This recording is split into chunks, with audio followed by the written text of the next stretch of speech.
deep dive interviews with music gear inventors, builders, creators, and tone chasers. The Gear Gab Podcast with Eric Dahl uncovers the behind-the-scenes stories of the music gear that inspires us. And now, here's your host, Eric Dahl.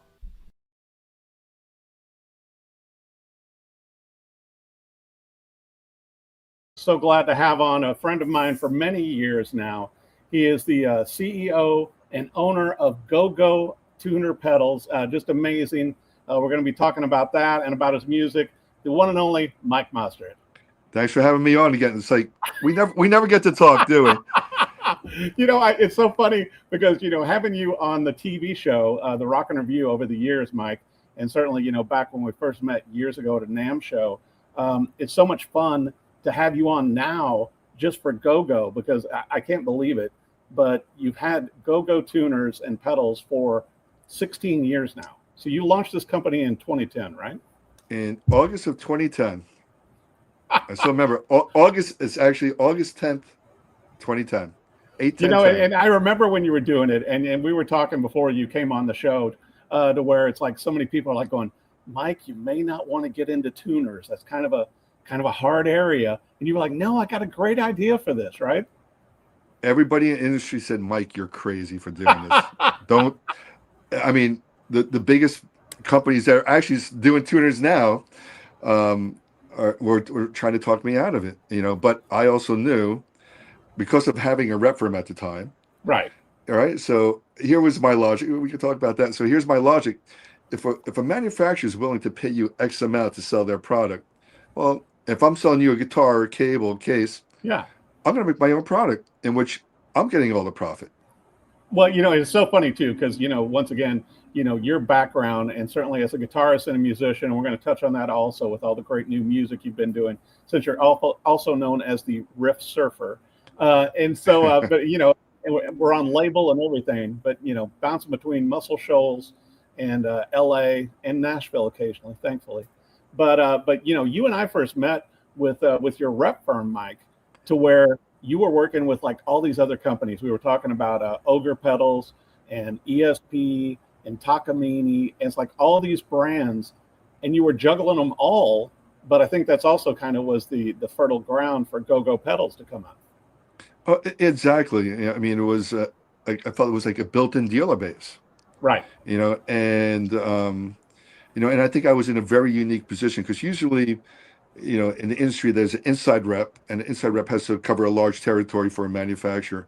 But for an outside rep, it's a small territory. Right.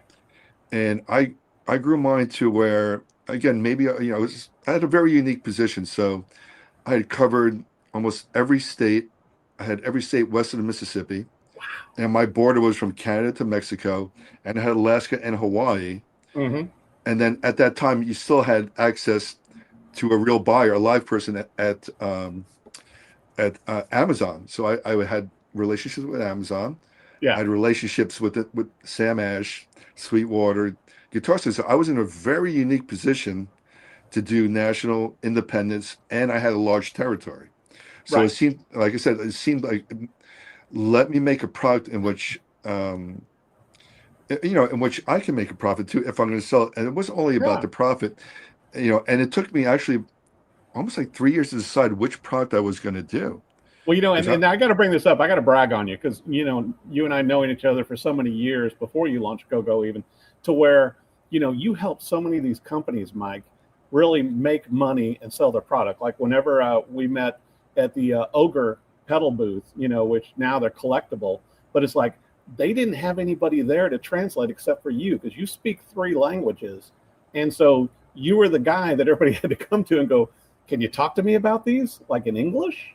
And then you go up to ESP or Takamine, and I was telling you earlier, to where everybody would go, hey, where's Mike at? I need to talk to Mike about, these guitars. Right. So right. It's good to be in demand everywhere you go. Yeah, it was a crazy time, and for me, I mean, and I was definitely the overachiever for sure. I think you still are. Yeah, that hasn't changed. Probably. The only difference now is that you're hanging out with Alice Cooper and recording music and doing your own music and producing other people's albums. So yeah, right. Jamming with Eric Dahl and all those. It's a tough life, Mike. Which actually, side note, I'll be with Eric Gales next week. I'm playing Oh with my Eric. gosh, I'm recording at Eric's house next week, which that's is ridiculous. I mean, you realize, yeah, and it's not Eric Dahl's house; it's Eric Gale's house. right. Close enough, Yeah. Gales, Dahl, Ooh, and you guys yeah. are similar style. I've had Eric Gales on the TV show on the Rock and Review a number of times, but I wanted to talk about this with GoGo to where, what to me what was so unique about these tuners that you did and was to where it had such a huge screen, Mike, to where the other tuners in the past, and we know when you go back to like the old Boss tuners and everything like that, and you and I both having them on stage, hard to see, what I Correct. mean, because it's hard to see the screen, and particularly with sunlight and with stage lights and everything else, and even the old school needle. Right. And then when you came out with GoGo, and correct me if I'm wrong, I think you still have the biggest LED screen on a tuner. Am I right or wrong? You're 100% correct, and for many reasons, it's still the largest screen. Mm-hmm. But the way there's a few other things too. It's the way there's a way you have to do the lighting underneath. So when the letters pop, or you see, if you're in tune, Right, you really see it. Whether it's but that actually took a science, believe it or not, and it took me 14 months per pedal to do it, and even wow. on the clip-ons, where you have to. There's a combination of placing the bulb correctly, the power of the bulb, Mm-hmm. and then the type of screen. Because the thing is, if it's too bright, it gets washed out. Makes sense. So then I had to come up with, actually it's like 3 layers of like screen. Wow. So there's a little bit of darkness. So when that light comes up, it's clear. Right. I could just go with the 1 layer, and Well, it'll be bright. and I remember when you came out with the first one, the original model, which is still for sale, and it's like, and that was incredible. But then when you expanded, you're gonna have to pull them up. I know you got some examples because mine are actually on my pedal boards, so they're a little bit dirty. Oh yeah, I have the original right here. Here's the original. So right there it is. And I mean, what a great pedal still. And I mean, and you developed this for GoGo 16 years ago. Yeah, 16 years ago. And it's also a power supply, and you can daisy chain 5 pedals with this thing. Right. But Which the a lot other of us do. but the other big thing is not only, honestly, what's been such a huge big seller for it, not that it's only the largest pedal screen tuner, is that you can see it in direct sunlight. Right. And and that I can say we are probably the only ones that you can see in direct sunlight. And that was another thing that really just put us, really put us on the map. And part of it was there was a rig rundown with our old friend Johnny Highland and John Bollinger, right? And your friend John Bollinger, right? Totally. And, I remember the rig, and it's like it was still I think for Premier Guitar probably one of the most popular rig rundowns that they had, Mike. Right, and at that time it was the most popular one. Mm-hmm. And it was going to be my first NAMM in Nashville with GoGo, my first GoGo booth by itself. And prior to that, I've had a lot of support. I have to give a shout out to so many of these manufacturers and also friends like yourself. Yeah. Well, and I had a great time too as you've come out with these over the years, including the clip-ons, to where I got to cover them for multiple magazines that I wrote for, and it's like, and I actually would take them and put them on my pedal board and go play a gig with them. And, and that's the true test. And I mean, but it's like everybody, was talking about your tuner pedal because there was nothing like it at the time when you came out with it. Everybody's like going, where did these come from? Right. Yeah. But like I said, the thing for me was, or the turning point was that I called the John and John interview, because they did it on a rooftop in Nashville. Yep. And it was direct sunlight, and then I wish I could pay John Bollinger X amount, that I paid him to say. And John did a great job. I mean, John Bollinger and Johnny Highland both. Right. And then John stopped the interview and said, "I just want to let everybody know we're on a roof. It's direct sunlight, and you can see the tuner." Yeah. And of course, Johnny has Highland has a sense of humor, and he goes, "And I'm a blind man, and I can see it." And and Johnny, as you and I know with Johnny Highland, Johnny is so forthcoming with all of that, to where it's like going, he doesn't mind telling people. And, and it was such a it was such a big deal for him because, with his eyesight, with his eye disease, he has problems, seeing phones and seeing pedals and everything. Correct. So for him to be able to actually see the tuner and know when he was in tune, because Yeah, and that transformed the company. Because again, a month later we were in Nashville NAMM, so then people Right. got to see it up close what they were talking about. Mm-hmm. And I have to say, like again, like I said, I've had a lot of support from manufacturers, but I've had a lot of support from competitors. So a lot of times I will get calls, and honestly, I have to give a shout out to like Boss and some of these, TC Electronics, some of these other folks. I'm not sure if their executives know, but shout. Up a I have minute. There you go. they'll go. I have somebody who's visually impaired or the blind, but I heard about your pedals from Boss or from Wow. them. So the fact that I'm a competitor, but they still are leading them to the right product that's for the customer. And then that's the kind of business this is, though, too, Mike, because, you and I, being involved with music gear for so many years and you working with so many manufacturers, me covering so many manufacturers. I mean, it's nice that those huge companies would go, hey, we know a guy who's got a great tuner. I got to ask you this question, and I can't believe I've never asked you this over all the years we've known each other. How did you come up with the name GoGo? Ooh, that's a good one. For several reasons. So I was trying to come up with a name, and so my ex-wife was a musician, and she was doing this thing for the airlines, and she was like a jazz musician. She actually had a great band, like same thing. She had the guys from like Stevie Wonder, Spyro Gyra, like this crazy jazz band. But she had this thing based around a 60s flight attendant. So she was looking for go-go boots. Oh my gosh. So I was helping her on, like look on Google for go-go boots. I'm like, go-go, I like the name go-go. And I said, and just to me, it felt like it was like retro. There's something about the name go-go. Right. I think about same thing, 60s, late 60s, so 70s. And so that was one aspect of it. And the other aspect, I was thinking like muscle cars, and there's something about that aspect. And it's something with even the word tuner has something to do with muscle cars. So go tuner.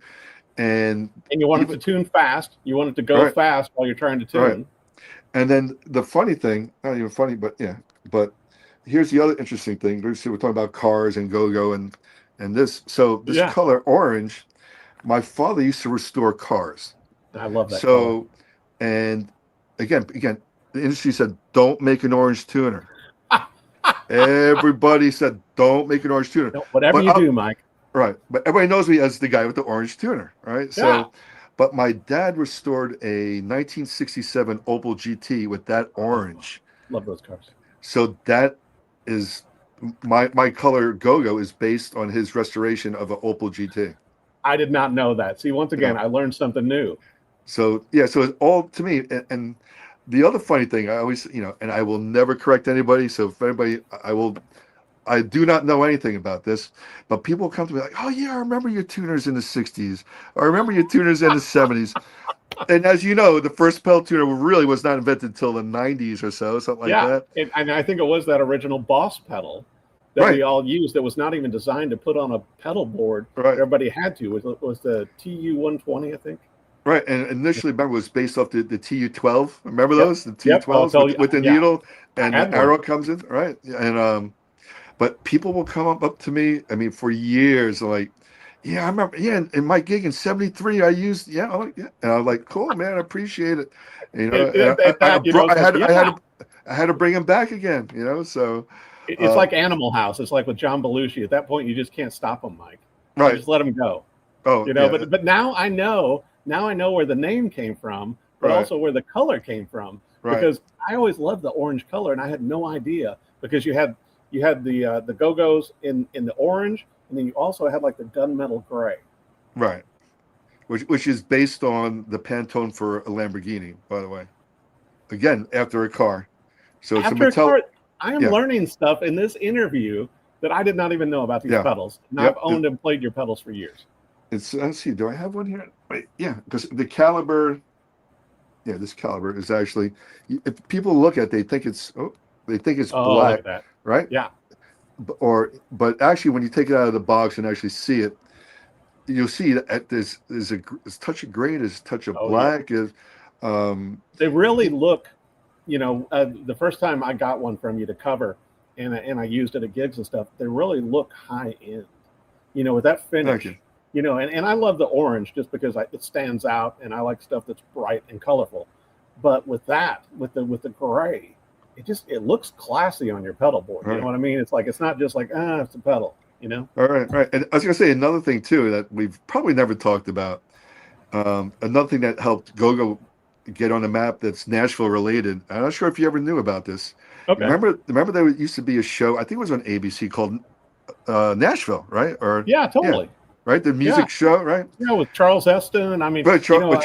I had Jim Lauderdale on the Rock and Review the other day, and we were talking about him, like going, did they pay you every time you were on Nashville? Because like you and I know, it's like all the musicians, like Jim Lauderdale, I can't think of all the, Colin, all these musicians that are like going in and out, Vince Gill, Pam Tillis, is like all of them appeared on Nashville at some point, and of course at the Bluebird, the Ryman, all that stuff. Right. The fake Bluebird that they had on there. I know, isn't that funny? Yeah, because they've rebuilt. Instead of going and doing it at the Bluebird, which you and I have both been at here in Nashville, they rebuilt a Bluebird to scale.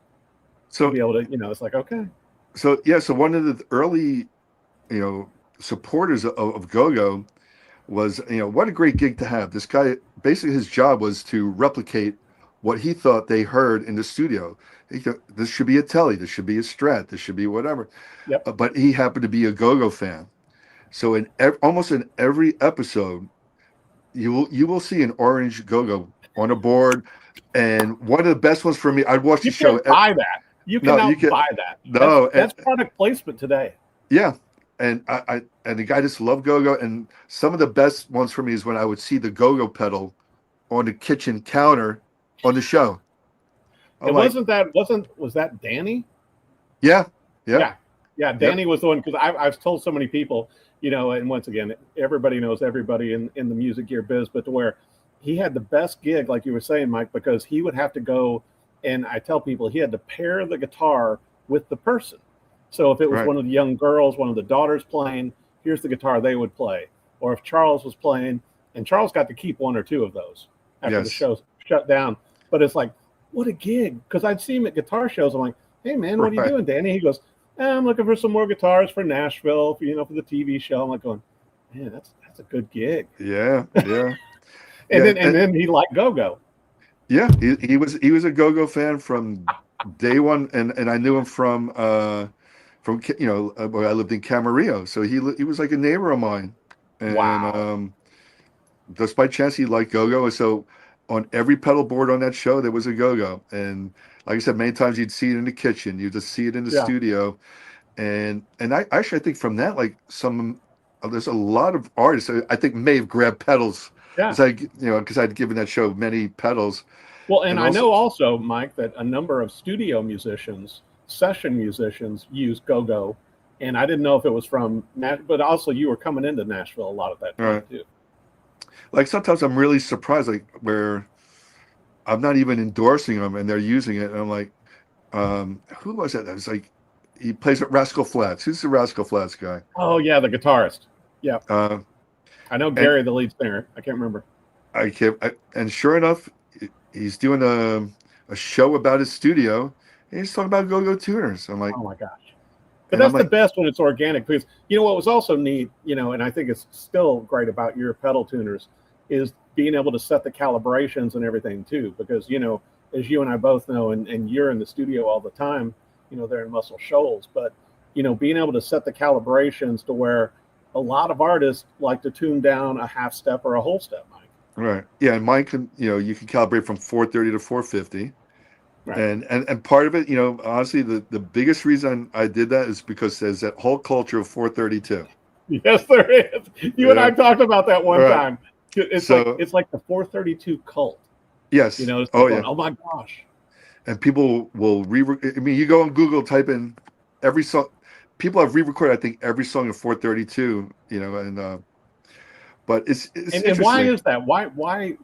Explain to me why people are so concerned about having that tuning at 432. You told me one time. Well, they said it's theoretically more harmonious with nature, right? What the sounds that you hear that around you is based on 432, and then you got that whole conspiracy side. It's just kind of crazy that the Nazis invented 440. That's a whole other thing, and that's supposed to give you disruption. And they base it on like they'll show like it's interesting videos. I don't know really what to make out. And I'd read an article that dispelled that also, that the Nazis were not involved in the 440, but that was an article I read like a year or so ago. But like there was a great video where they had they were running like an A440 and A432, just an A note, and they put sand on a drum head. Yeah. And on a A432, I made a nice design, symmetrical. Yeah. On A440, it was a mess. How wild! And now I'm gonna have to find that video now. But what that means, I don't know. But it was interesting. Yeah, I think also the tuning, and once again, when you're playing with other musicians, and particularly with singers, as you know, and they have their comfort, whether they're down a half step or they're 432 or they're down a full step, everybody's got their comfort zone for tuning, and you've got to be able to match that on the fly. Right, and also another big component, if you're playing with a piano player, the pianos are always slightly, it could be a 431, or 439, 441. They're always slightly out of tune unless they had just got it tuned up. Right. It's the nature of a piano. It's like, and not, with a lot of the songwriters, in Nashville and everything that always use capos and then don't retune. And it's kind of like, I kind of feel like Yosemite Sam and the Bugs Bunny thing, to where it's like, it's always just a little out, because with the capo, because you're changing the tension, you're changing the zero fret, and it's not retuned, and they need one of your clip-on tuners, Mike. Yes, they do. And the clip-ons work the same way for same thing. Yeah, but it was so surprising to me because I remember when you released the clip-ons, and that came after, because everybody was like going, well, we love the GoGo pedal tuners. We've got both of them, but now we need a clip-on. It's like going, and so you didn't want to do the clip-ons originally. It was like the public came to you and goes, yeah, Mike, we need the clip-ons. Right, but then again, here's Mike, the whatever you want to call it, the overachiever guy, dude. So you could just make a standard clip-on, but no. Yeah.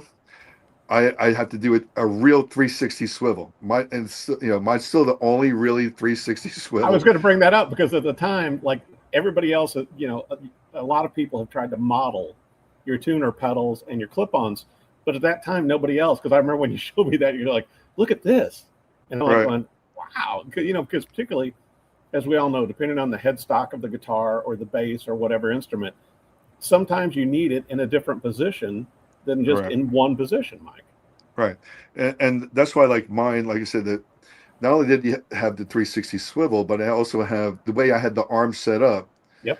You can pull it all the way out. So there's a lot of people, because again, my clip-ons were larger than the standard clip-on. Yeah. And and I get it. If you're playing a Martin or a guitar or Taylor, you don't want to see this big clip-on. But the way I did it, I have it where you can just see the clip. But behind the headstock, you can see the tuner itself. Right. So it's hidden from the public, and but it had the same features as everything else. And still very popular. But I got to bring this up too, not to embarrass you, but Mike, you've had a number of different pedals. In fact, GoGo made your own signature model, and you also had your own line of pedals besides the GoGo pedals for a while. I did. Well, I had made the I called it Mostert, meaning Mostert and tone. And they were like 3Ds, best way I can describe it. Your name really lends itself to music gear. Maybe, right? Mostert. But the cool thing with that is that you could see all the components inside, which I thought was kind of cool. Yeah. And then I was working with the engineers from M3. Oh yeah. On the casing. And what I thought would be really kind of cool just this I thought it was be cool. Um, so if I had a green casing, Right. the only not the whatever you call it, the top would not glow. Right. The perimeter would glow. That's So forward thinking. right, so the perimeter would glow green. Yeah. The other one was purple, it would glow purple. The other was Yep. red, it would glow red.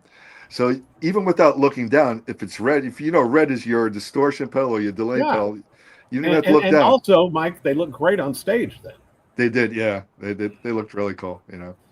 But then Ogre also did your signature model too. They made the Mustort pedal, and I have to give a shout out, to my late friend, Sammy Ash, who recently passed.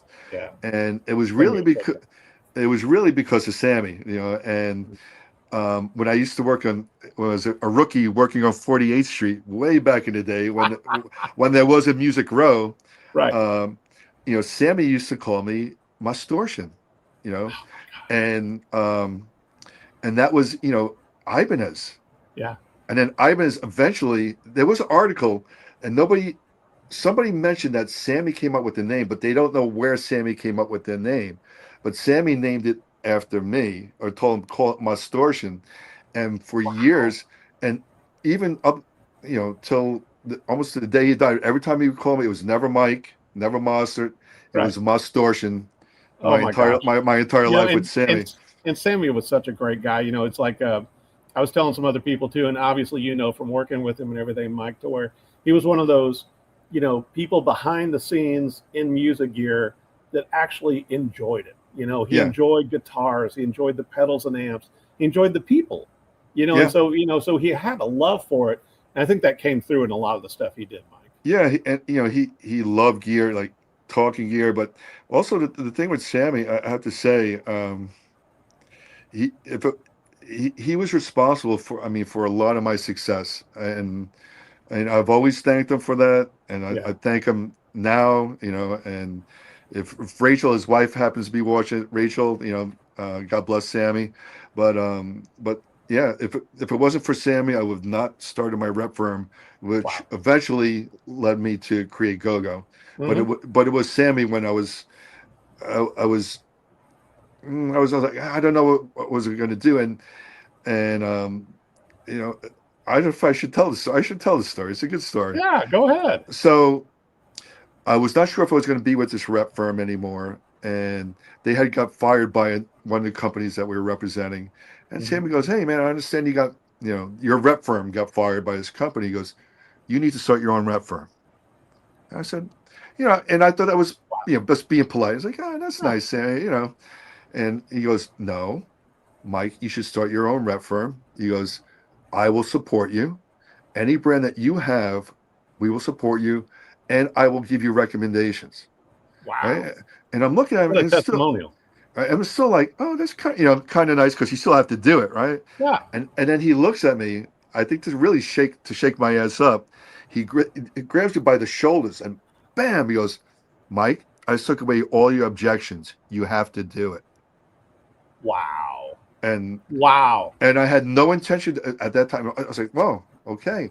And then literally 5 minutes later, I run into the EVP of a large guitar company, and he says, "I need to talk to you." And of course, he's friends with Sammy too. He goes, walks me upstairs. He goes, "Is your old firm going to do? Are they going to make you a shareholder or whatever the deal was?" And I said, "No, they haven't done it yet." He goes, "They're not going to do it. Handle our line." So those two conversations within 5 minutes at NAM is what, like, eventually I was like, okay, I'm going to have to do it. But it still took me about 4 months. And I think this is a great, I don't know if it's gutsy or whatever you want to call it. Yeah. Or I want to create my own destiny. I'm not even sure if you know this story. And I was with, at the time, the oldest rep firm in the music. I mean, they were there from 1912, selling radios. Oh my gosh. And they were the oldest rep firm in our industry. They're no longer with us now. And I was making really great money with them. Yeah. And here I am, and I thought about it. I thought about what Sammy, and we have to remember, I had no lines. nothing, not Right. not one manufacturer. And then I was in the parking lot of my old rep firm Yeah. for at least an hour. I'm like, all right, should I quit? Again, because I had nothing. Yeah. I mean, you need lines to start a rep firm. Totally. And then finally I was like, you know what? Today I'm going to change my destiny. And I walked into my old rep firm, saw the owners. I said, fire me. That's And, and bold. and they just looked at me like, what? I said, no, you have to fire me. And they're like, what? And I told them actually how to fire me. Oh my gosh, Mike. And the reason is California is one of the states. I don't know if I should be saying all this, but Yeah. is one of the states in which you can have a corporation that's generating revenue as the corporation, and you can collect unemployment as an individual. Ah. So I had 18 months where I could collect unemployment while I was working on acquiring lines. Right. And then sure enough, maybe within 2 months, I had this one big line. Oh my And gosh. and then because I was traveling to China and doing with them, I Yeah. met I met had met this guy who I think he handled like maybe part of Waves and a couple other companies. Hmm. And that was the second company I got. But with them, it gave me 8 lines. So also it looked like from one line, I had 9 lines. And then from that, it just started growing. Made you a heavy hitter. Right, overnight, I mean, really within a month, it made me a heavy hitter. And my old manufacturers I was working with my old rep firm started coming to me like, yeah, you want to handle our lines. So then Wow. slowly they were started losing their lines to Mhm. myself. And then it just grew and grew. And because it was so successful in that one little area, and this was very unique as well, it started growing into other states. And they, like I said to you earlier, I was covering pretty much everything west of the Mississippi. Yeah. And my board was Canada to Mexico, had Alaska, Hawaii. Then I handled the national chains, and of course, and then then the Amazons and the WalMarts and all stuff, like all that stuff at the time. That's a lot of ground. Yeah, I mean, I every other week I was on the road. I was on a plane or in my car for years Well, and and years I and years. remember, back before you got back into your recording and producing career, you were in and out of Nashville all the time. You Yeah, know, where I'm based out of, and yeah, you were just constantly traveling. yeah, it never stopped. But It also, just you've always had such a great reputation within the music gear industry. Also, Mike, as obviously, with Sammy Ash and with everybody else that you've worked with, all the companies have raved about you because of the job that you did, with their products. You knew the product line, you know how to talk, you play. You know what I right. mean? It's like and I think that honesty always worked for you because you came from a player's instinct. Yeah, I think I covered it all. Like you're right. I mean, I can talk music, right? I can Right. talk gear, and but when it was time to talk numbers and dealer programs, yeah, I can talk that as well. Yeah, you can talk both sides of the brain, not just the Absolutely artistic side. correct. Because as we know, a lot of artists have the challenge with the money and finance side. But you could also go, okay, well, if you want to buy so many of these guitars or pedals, let's talk, Right. and you can handle Or, that as well. right. Or I could always say, or anything it could be, you want our guitars because here's the why, I'll put this against this brand. This is why our brand is different, or Yep. our brand is better, or whatever the case should be. And so I always knew how to position whether it was a Well, microphone, amp, yeah, or and I guitar. was going to say the same thing on it, Mike. To where with GoGo, I thought you always did such an incredible job positioning the go-go pedals, the tuner pedals right out of from the start. You knew your Thank you. vision, you knew your place, and you knew the uniqueness of it. And it was very easy, like you said, when you came to like the Nashville NAM show and everything. And then all of the musicians, especially, you think about all the musicians we have playing Broadway and all the session musicians, they were all using your tuner. Right, right. And the wild thing was, especially back then, I wasn't even endorsing these guys. I would find out. Like I'd visit Nashville. I'd go, Broadway Right. at the time was even crazier than now with the music. You hear somebody cool, you walk in, I'm like, oh, there's my tuner, But I just and always remember when you come in and Johnny's go, it's like, well, Mike, I think I need one more of those pedals.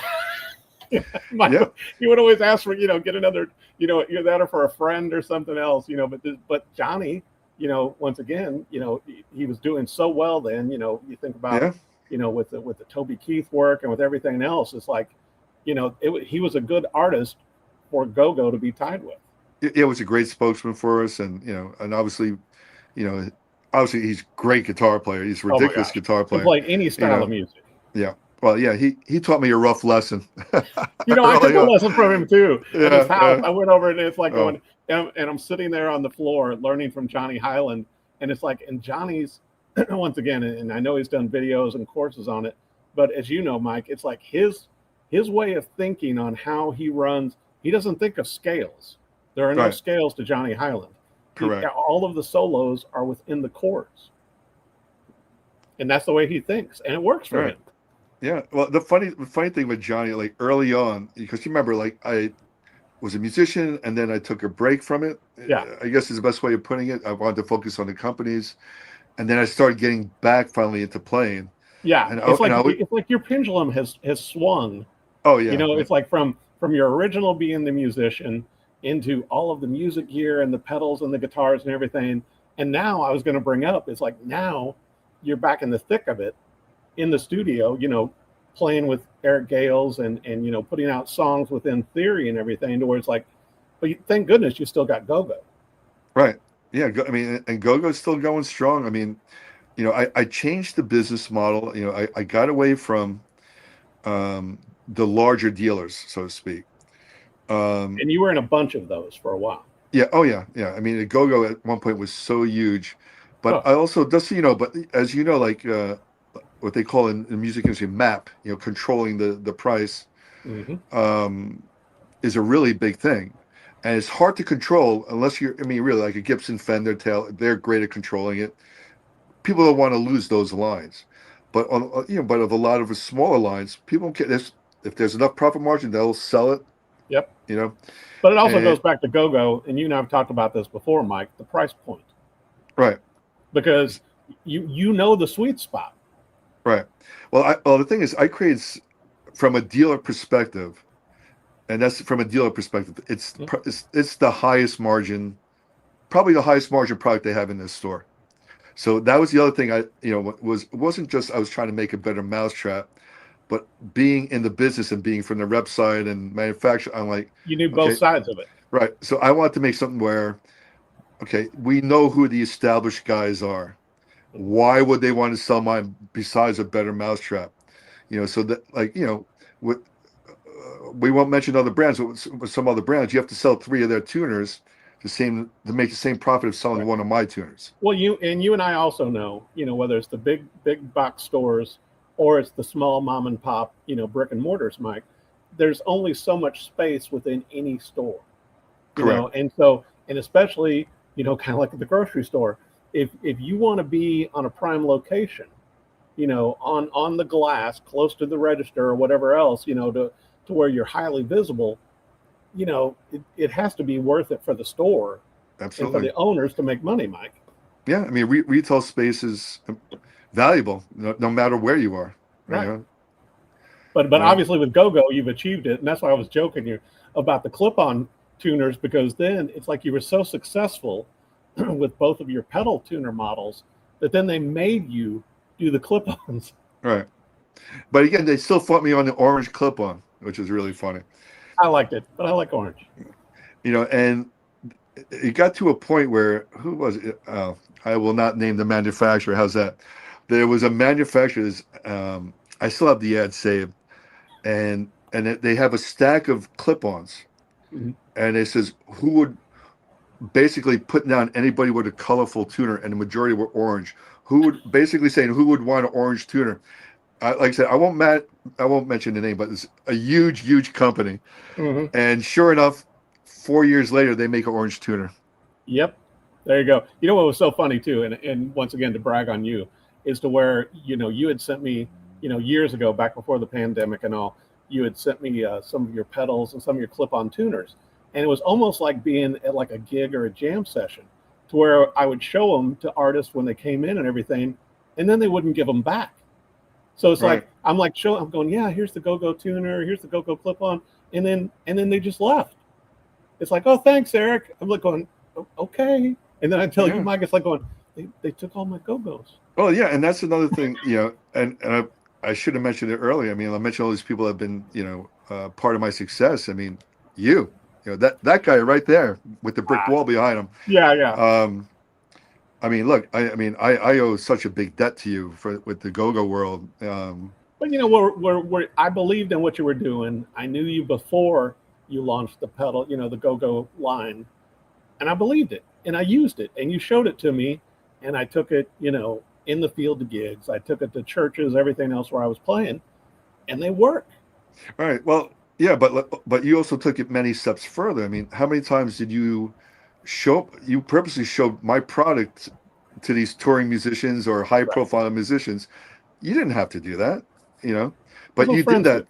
And but it's fine, but you would always match me up with the right ones. Like, that this person would love your tuner. Mm-hmm. And again, almost all those artists I still have great relationships with, but that was all because of you, for sure. But to me, it's always fun because just like you and I being friends for so many years, to where it's one thing, it's always fun to talk about new music, album, tour, whatever, book, and all that stuff. But you really know somebody when you start talking about their music gear. You start talking about their tuner and their capo and all these kind of things, and the guitar and the amp and the pedals. It's like, to me, it's a bond. You know what I mean? Right. With all of us as musicians, just like yourself. Particularly now that you're back, basically touring again and all the studio work.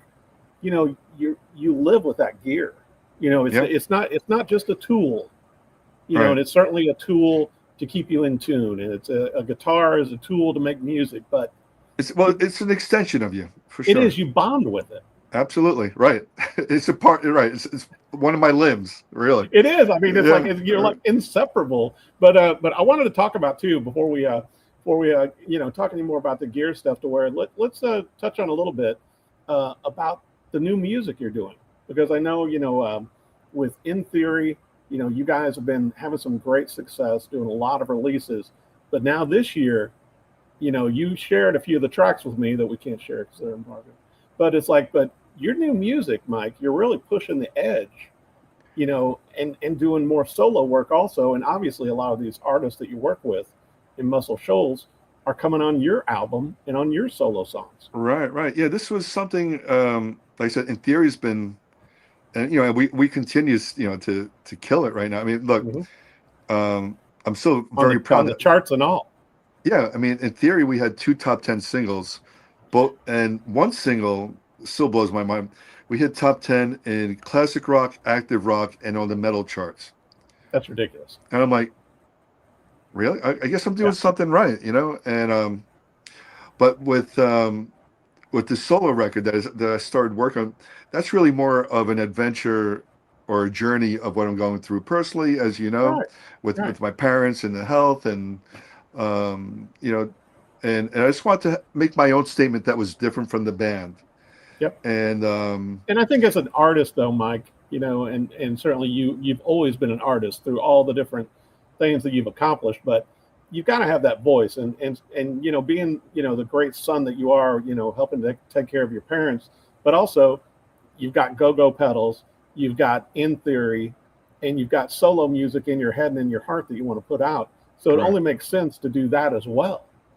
Yeah, and we just started cutting stuff, and I can announce some of the guests. Like, no, we can announce this already because it's all confirmed. But I have the drummer from Blackberry Smoke, Kent Aberlay. I'm not sure if you should get him on the show. He's also an author. He has this great book. Oh my God! In fact, I'll see him in a few days. They're actually playing right by my parents' house. And mention the Rock and Review. You know a guy. Yep, we know a guy, and Kent's a great drummer. Knocked it out of the park for me. But now I got to ask you this though: with the new music, with the solo project, Are you going to be releasing it as singles or as an album? What's the vision? The first three will be singles and eventually an album. Okay. So the best way I can describe it, yeah, there's a blues element to it. There's part of it that's I don't like to use comparisons that much on it, but there's a Whitesnake. If Whitesnake met R&B, so there's a little bit of there's still hard rock to it, but there's a little bit more blues R&B to it as well. And I got to bring this up, not to embarrass you, but I'm going to. I loved it on social media, like the video and the stills and everything of like you and Chris Angel also. Oh yeah. It's like going, you're one of those people. It's like, and once again, that's why you fit into Nashville so well, to where you will never say, "Oh yeah, by the way, I was hanging out with Chris Angel." It's like going, you look on the social media, it's like, yeah, that's Mike and Chris Angel in Las Vegas. Right. Yeah, right. Or you and Alice Cooper or Eric Gales, which I think Eric is just ridiculous. Yeah, it's fun, and that was a fun week with with Gales and Chris and because it's nice to see when other people, Mike, are talking you up. Yeah, I was Gales. I have to say, and you've interviewed Gales, and yeah, I have way too many stories. It would be like a 10-hour show, but I met Gales through our mutual friend who's probably been on these shows as well. Victor Wooten. Totally. And what happened with Victor is Eric was supposed to be at his camp. Oh. And I told Victor, I said, "Come on, Gales is on my bucket list. I got to go play with him." And Victor's like, "No problem," but because of my situation with my parents, I couldn't make it. Oh. And Victor is such a family man and such a good. Besides being an incredible musician, he's just a good guy. He's a nice guy. Yeah, I consider Victor family, and and will go out of his way for you, and it's big heart. And then what happened with Eric was, sure enough, 3 or 4 weeks later, he was playing by my parents' house. So I reached out to him. I said, "Look, Victor's been trying to connect us." Mm-hmm. He's like, "Look, come down to the sound check. Let's see how we vibe." And as you know too. With Eric Gales too, it's like his wife handles a lot of the stuff for him. LaDonna. Yeah, and she's a sweetheart. Yep, and a great percussionist as well. Oh my gosh, yes. Yeah, and So the funny thing with Eric was we were at sound check, and I just thought he was being kind. He's like, "Man, sound check thing." He was just like kind of like, I felt I was getting a little brushed. He's like, "Let's just do something." Once I'm done with my tour, which is like 2 months later. So honestly, I thought he was just being polite. He goes, "Here's my number. Just call me in December." So I call him up in December. He goes, "Okay, these are the dates I have available." I'm like, "Okay." So he gave me 3 days, but I had 7 days to put something together. So I didn't have a song. I had nothing. Right. And I cut tracks with someone else originally. But then knowing my experience with Eric as sound check, I'm like, good is not good for him. Yeah, he's just so amazing. If it's not great, this wasn't going to be up to, especially like I said, he's one of my idols. He was on my list. So what happens? So this was on a Tuesday, and I was flying out on a Friday. Tuesday night, I knew it was not going to work, so I call up Glenn Sobel. He's with the Hollywood Vampires and Alice Cooper. Right. We end up talking until about 11 o'clock at night. He's trying to find engineers. He's in California. He goes, finally, 11 o'clock at night. He's like, "Okay, I got somebody." This is like your Prince moment. It's like Paisley Park with Prince. I need an engineer. Yeah. And then Thursday morning, he goes, "I can do it Thursday morning." And then, all right, I said, "Okay, but I have to get a different bass player too." Right. Right. And sure enough, they're like, "Well, I think you know who it is, but Jimbo Hart." Yeah, now Jimbo, he's with Jason Isbell. So I'm like, and Jimbo's so good. And I already had Clayton Ivey, one of the Swapper guys, on key. Because you're friends with all the Swapper guys. Thursday, there we go. So on Thursday, I cut the drums, and Jimbo had COVID at the time, so he was across literally 1 mile away from the studio.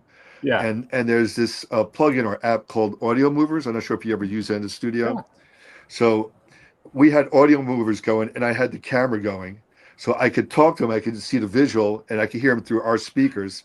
He did 2 takes, done. Very next morning, I Well, fly out to Eric's place, and that was an experience for me because when I see Eric, he gives me a big hug. I yeah. always have to, I share the story with everyone. He gives me a big hug, and I call. He wears the matching pajamas. He's got the Flavor Flav watch. It's Eric, But and he is so gracious, yeah, and as an artist and a person. I mean, every time I've been around, Eric Gales before, and certainly, you've played with him, and stuff, yeah. where he's just very, he gives of himself. Oh, absolutely. And so then finally, he goes, "Well, what do you want to do?" And I'm explaining to him. I have great video. I'm like, "Okay, Eric, I want to do this." And he's like, "Okay." He straps on the guitar. He becomes honestly the most serious cat on the planet. I've Hmm. never met anybody more serious on guitar.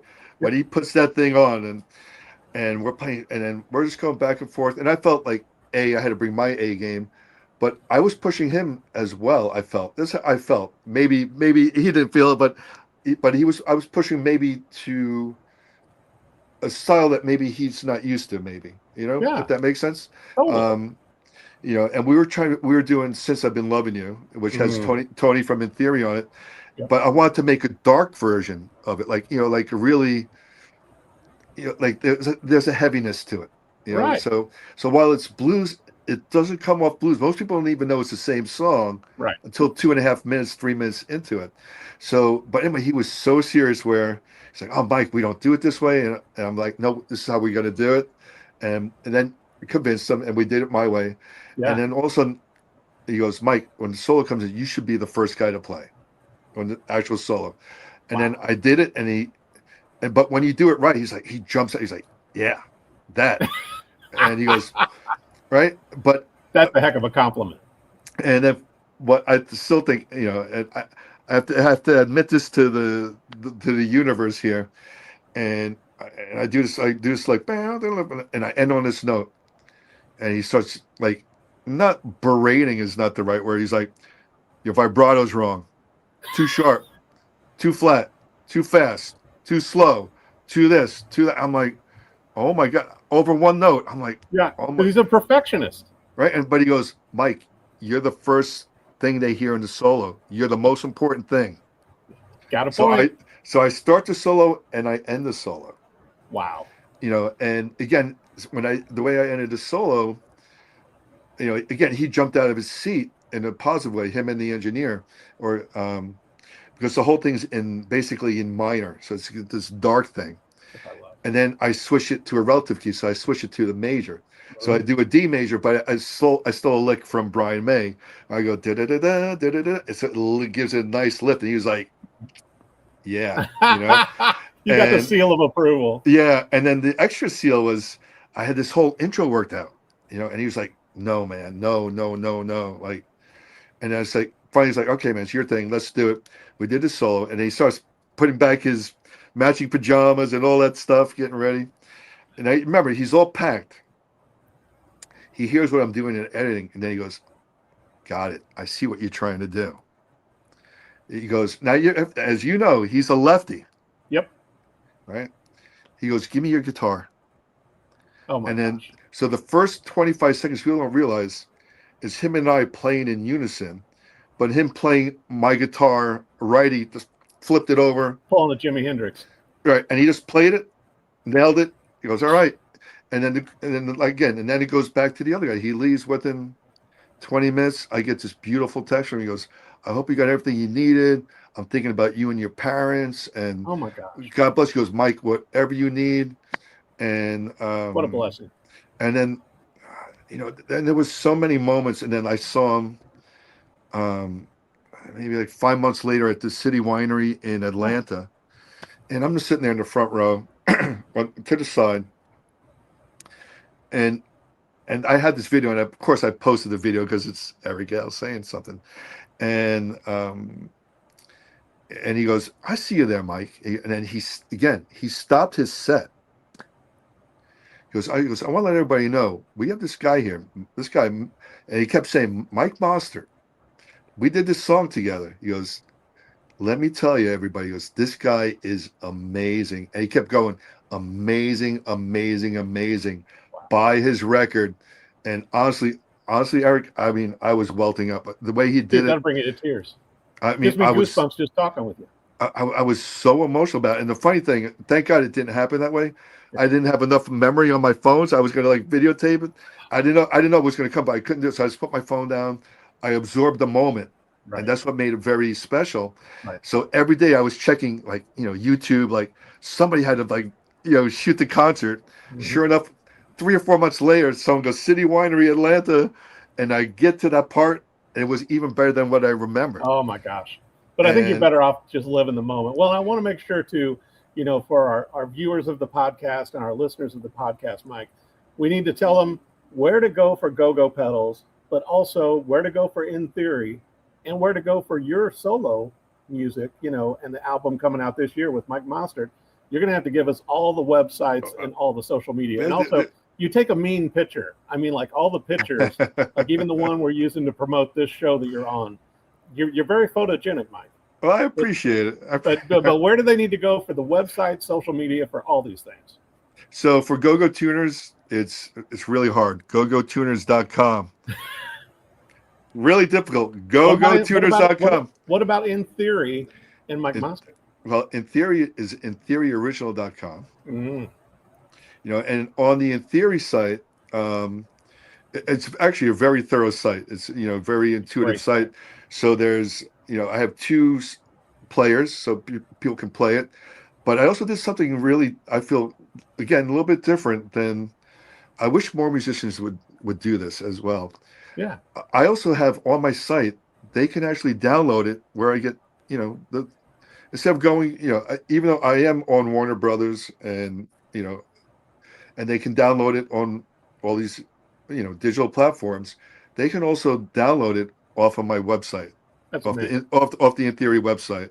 Yeah. Or if they want to take it one step further, they can buy our CDs or our merch. So we have a whole page of that. Or and you're gonna have your solo. You're gonna have your solo music there too, Mike.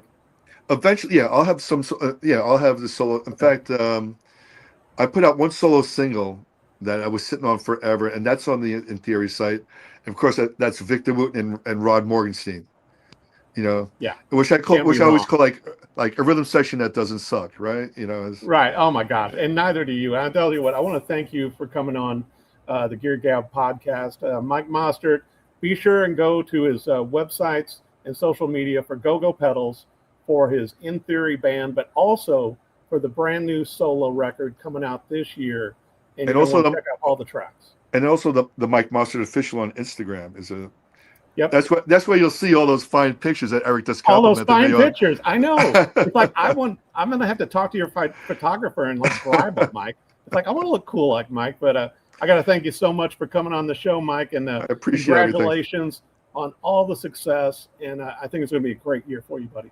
I appreciate everything. Again, I appreciate your friendship. I mean, man, how long? I mean, like I said, I owe you so much. You got to come visit, and I'll take you out for hot chicken. I know. Last time we did Greek. I know. We got to mix it up. Or did we do Acme last time? We did the. I think last time was Greek. It was Greek, and then before we did, what was it like? The Japanese? Yeah. Yes. It was upstairs. It was upstairs. Yep. Yeah. Mike Mostert, thank you for coming on the show. Thank you, Eric. Thanks for joining the Gear Gab Podcast with Eric Dahl. Subscribe to our weekly conversations on your favorite platform. And if you like what you hear, don't forget to leave us a review. Follow us on social media at Gear Gab Podcast. You'll never know who our next guest will be.